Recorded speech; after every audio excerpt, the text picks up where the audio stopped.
I want you to listen. And then what? Share it. With? Whoever you share with, whoever you know, the people you're close to.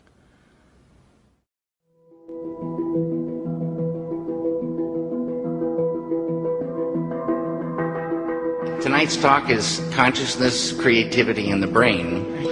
And if you have a golf ball-sized consciousness, when you read a book, you'll have a golf ball-sized understanding.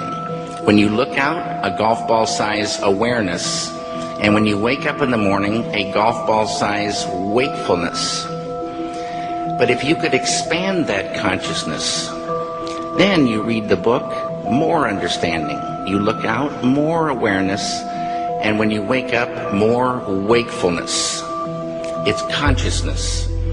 And there's an ocean of pure, vibrant consciousness inside each one of us. And it's right at the source and base of mind, right at the source of thought, and it's also at the source of all matter. There is no matter as such.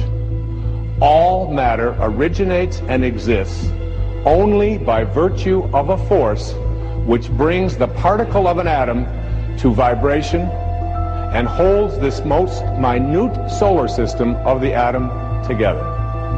We must assume behind this force the existence of a conscious and intelligent mind. This mind is the matrix of all matter. Matter seems like a good place to begin. The solidity of the world seems totally indisputable. As a fixed thing that you can see and touch, your body is also reassuringly solid.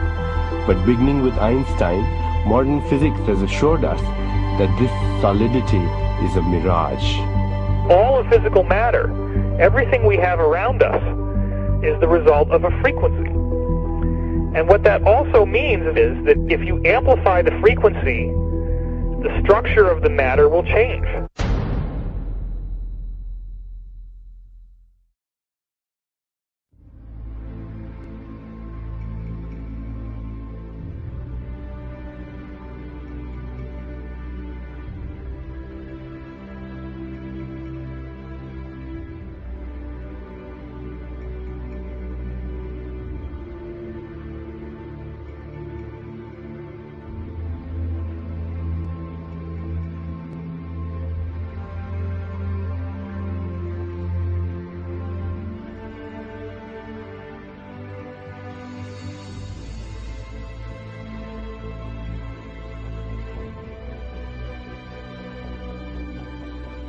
The film you're about to see has no characters, it has no people.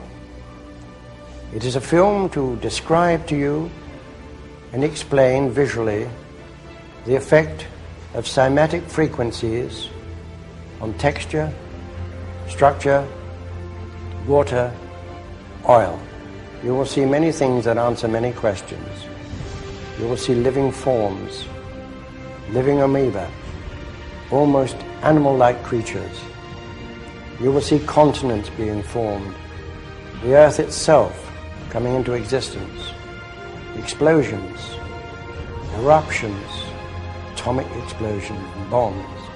You can see all this and watch it before your eyes. But everything owes its existence solely and completely to sound. Sound is the factor which holds it together. Sound is the basis of form and shape. In the beginning was the Word, and the Word was God.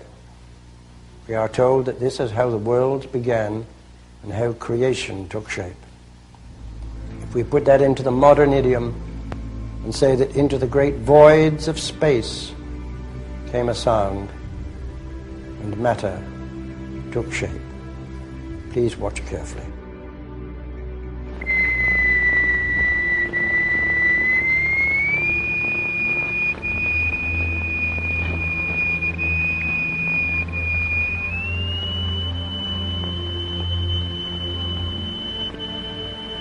We can also use different shapes of plate. Here we have a triangular plate with a crystal attached to its underside and produce a sonorous figure. We change to a higher note and see a rather more complicated figure.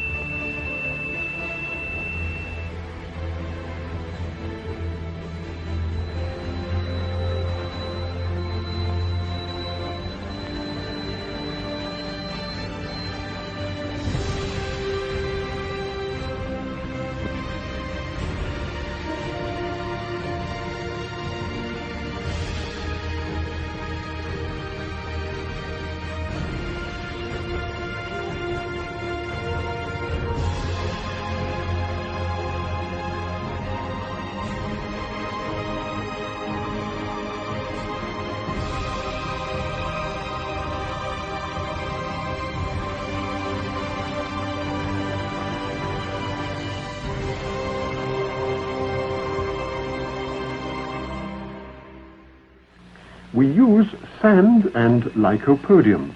The lycopodium moves to the center of the fields and takes up circular shapes. The sand forms the lines. Each material has its own special way of behaving.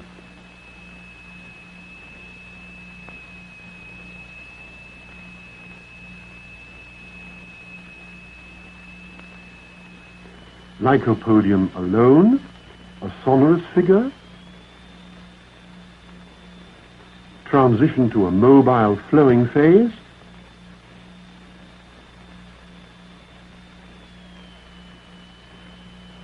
and back again to the figure.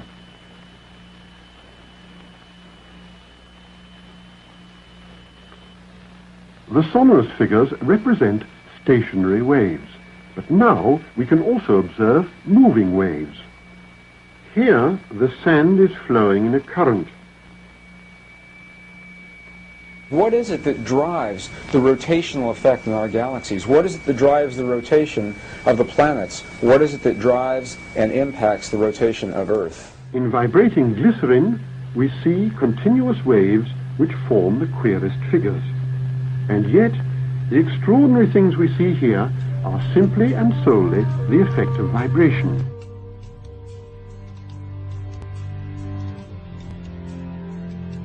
Now, what we've seen up until now are single signals, single frequencies projected into matter. And what you're seeing here now are interference patterns of two or more frequencies resulting in a pulse. The pulse of the human heart, the pulse that drives the blood through the veins in your bodies. What is your heart responding to? Where does that pulse come from?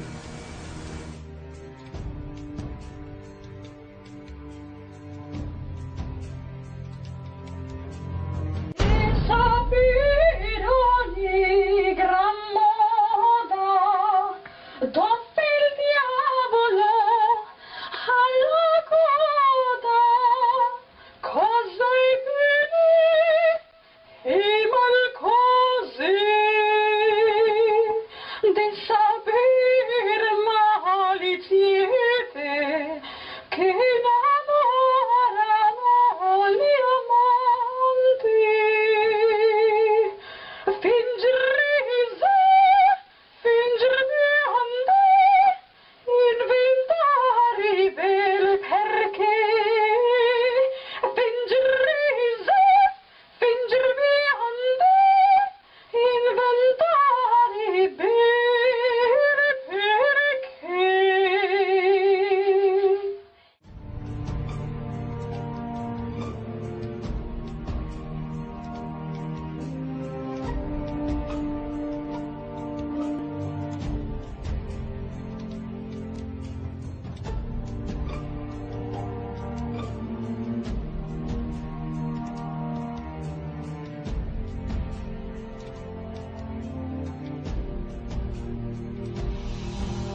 quantum physics has revealed what ancient masters knew.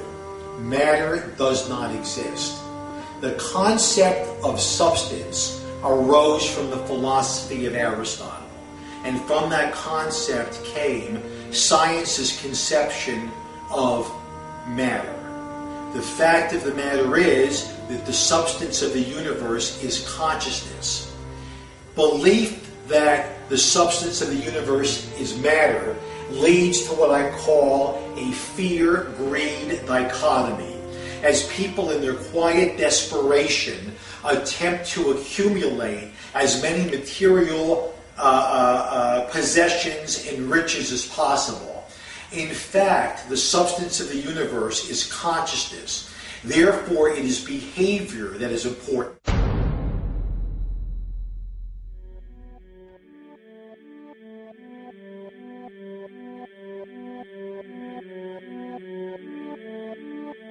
The daily life we perceive with our five senses is not reality. Quantum physics has shown that space and time are illusions of perception. Therefore, our bodies cannot truly be a reality if they occupy this space. Ernest Rutherford performed an experiment in Manchester that revealed to him the shape of the interior of an atom. Scientists were shocked to discover that the atom is almost entirely empty space.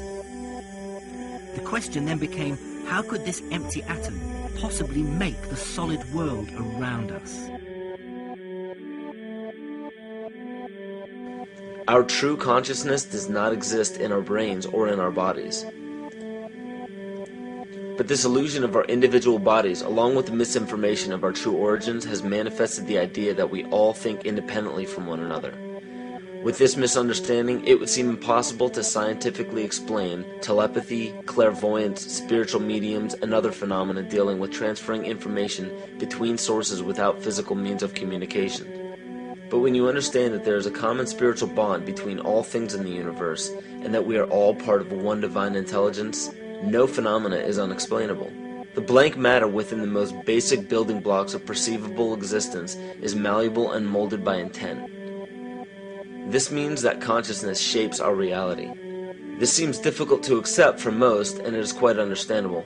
In modern times, we are taught from an early age how to think rationally and tangibly. This is a very left-brain method of education, and it has more harmful effects than it's given credit for. The left brain deals with logic, details, facts, patterns, practicality, science, and math, as the right brain deals with feeling, intuition, symbols, images, risk-taking, philosophy, and religion. With a deliberate push for government-controlled educational curriculums, generation after generation of the youth are being taught to focus only on the facts, figures, and numbers. Repetition is used to train children subconsciously to accept what they're learning. Children aren't rewarded for questioning the validity of the information they receive. They are ridiculed.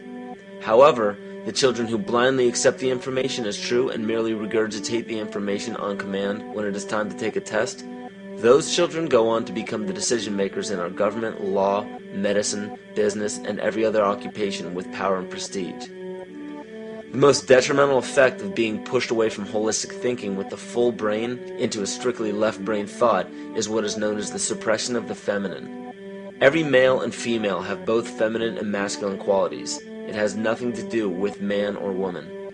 These are represented by the left and right brain, yin and yang, black and white, light and dark, and most every other duality.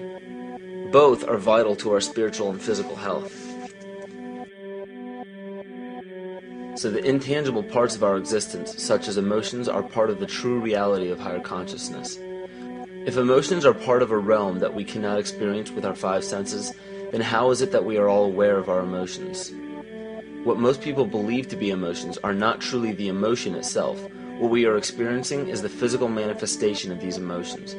Anger causes disturbance in the psyche, which manifests itself in the ego.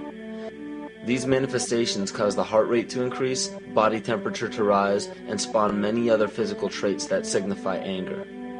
Just as music from the radio is a physical manifestation of an intangible signal, our experience of emotion is the physical manifestation of an intangible signal as well.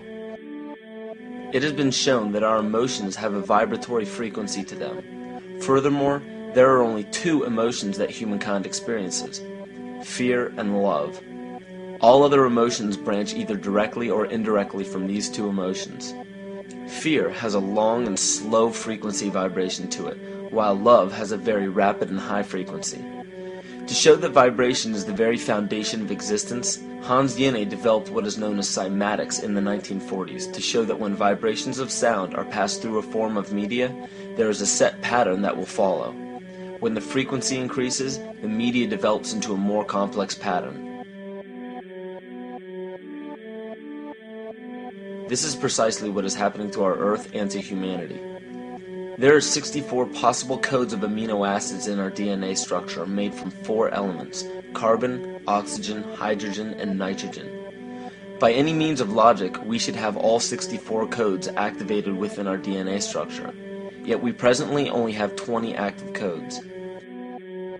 And of these 64 possibilities, it appears that only 20 of these codes are turned on right now for us, the 20 amino acids. There is a switch that turns off and turns on where those coding sites lie, and that the switch for that turning off and turning on is what we call emotion. And this is the first time that we've ever seen the patterns of emotion directly physically linked to human genetic material.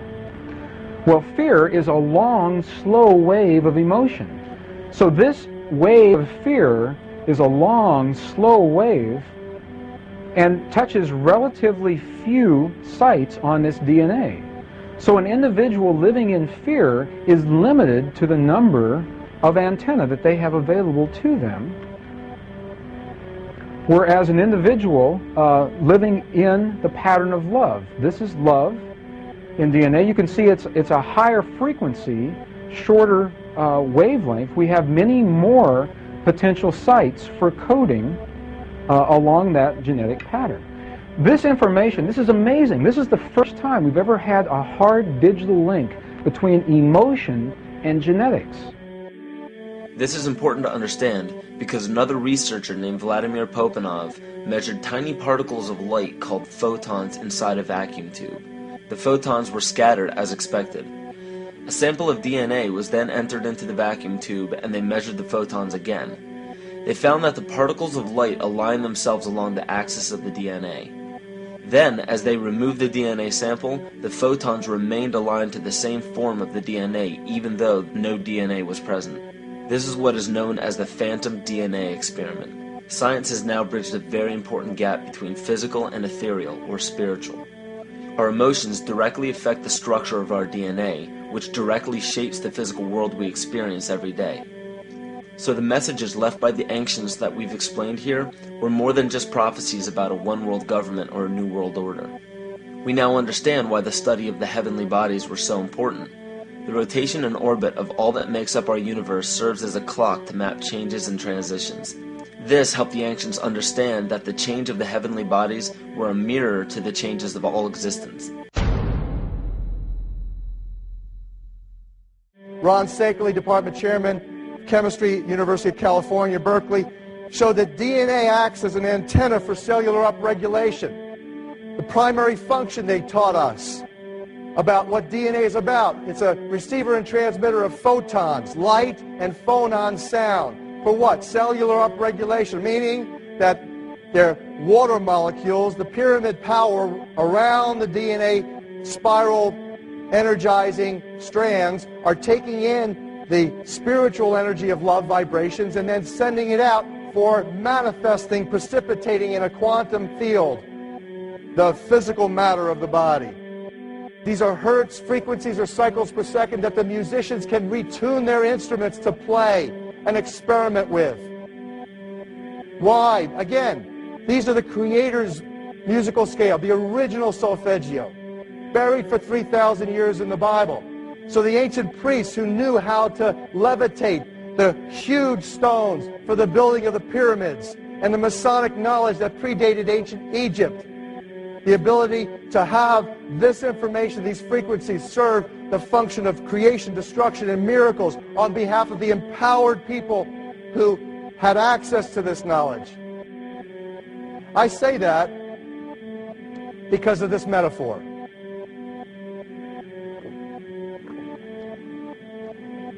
This is the difference between the power of our Creator and anything else, particularly evil. That you can go into a pitch black room full of evil, full of darkness, and light a little candle, and instantly that darkness flees. But you can't do the opposite. You can't go into a well-lit room full of truth and wisdom and righteousness and joy and health and harmony with the universal power. And you can't take any amount of darkness and go into that well-lit room and have any effect whatsoever. That is the metaphor which I frequently think of when I think that I'm not empowered. It is the greatest lesson for me, and I think for everybody else, to know that we're on the winning side and that we win in the end. As you are watching this, understand that it is not a fight to be fought. It is not a war to be waged. No gun rights have to be exercised. Not a finger has to be lifted. Most people wonder how one person can make a difference. They ask that if all this is so simple and this information is available, why hasn't someone else conquered their fears and changed the world for everyone else? This is the most difficult and beautiful conundrum to our lives. Your reality affects you and only you. Your curiosity has led you to this genre of information to serve a very specific purpose in your life.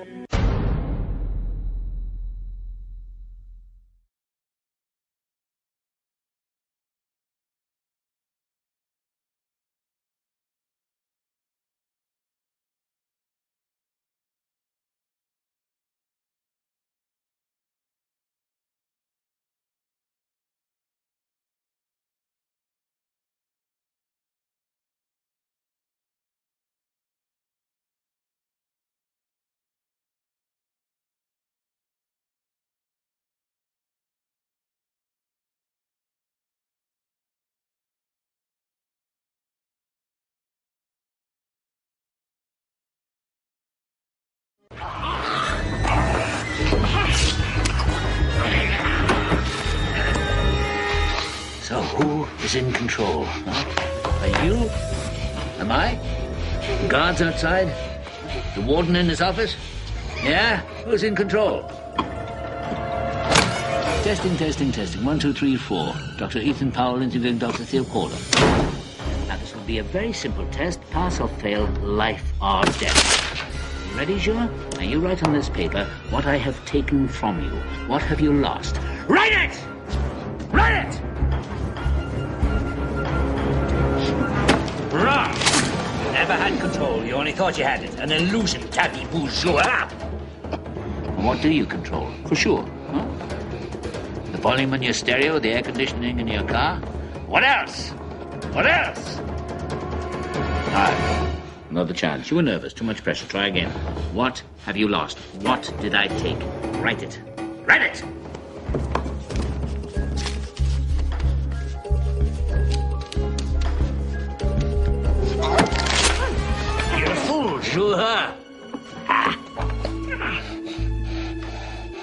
Do you think you were free? Where were you going at 2 o'clock today? Into the gym, right? In the morning, your wake-up call. In the middle of the night when you wake up sweating with your heart pounding. What is it that has you all tied up, Joie? Tied up in little knots? Is it ambition? Yeah. You're no mystery to me, boy. I used to be you.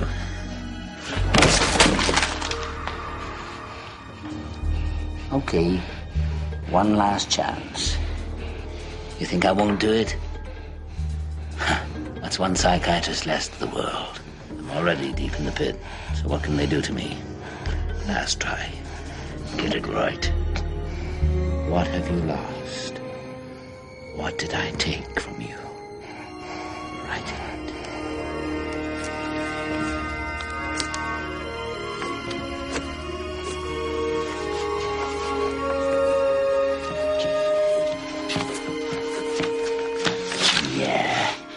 Congratulations.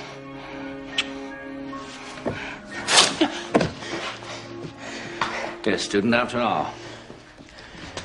And you've lost nothing but your illusions and a little bit of skin. Now, I want to finish this. Finish what? Telling you what I know. What makes you think what you know is any different than what other people know?